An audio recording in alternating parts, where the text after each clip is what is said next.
My name is Srini Rao, and I am a curator of insanely interesting people. When nobody does what you do in the way that you do it, whether you're an artist, whether you're a business owner, whether you're an employee in a company, your competition becomes completely irrelevant. When you see the world through the eyes of an artist, you can't help but see the world differently.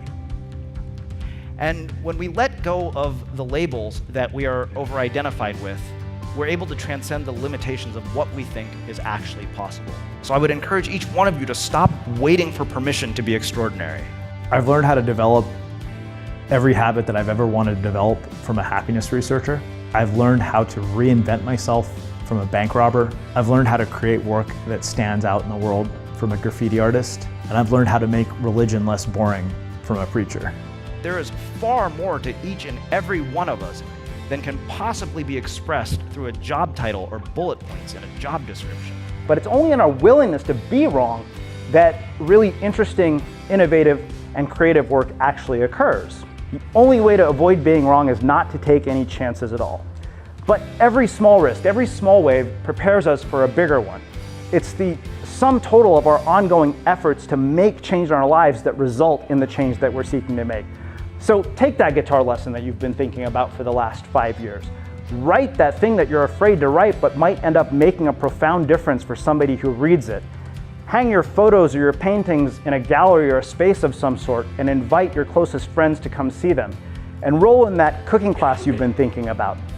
As long as the downside isn't jail time, bankruptcy, or death, the consequences of the chances that we take are almost never as grave as we imagine them to be in our heads. I really hope that the biggest thing that people take away from the message that I have is that it is not only okay to stand up, but that you will be rewarded for it in ways that you can't possibly imagine.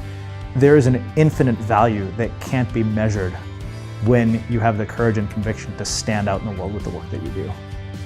All this supposedly doing what's safe and proven to work comes at a very significant cost. Because at best, what you'll end up creating is a pale imitation of something that already exists. When we're fully self-expressed, the most resonant parts of who we are start to show up in every single thing that we do. So I'd encourage each one of you to ask yourselves, what masks need to come off? What stories don't serve you? And what labels are you over-identified with? Because underneath all those layers is the essence of what makes each and every one of us unmistakable.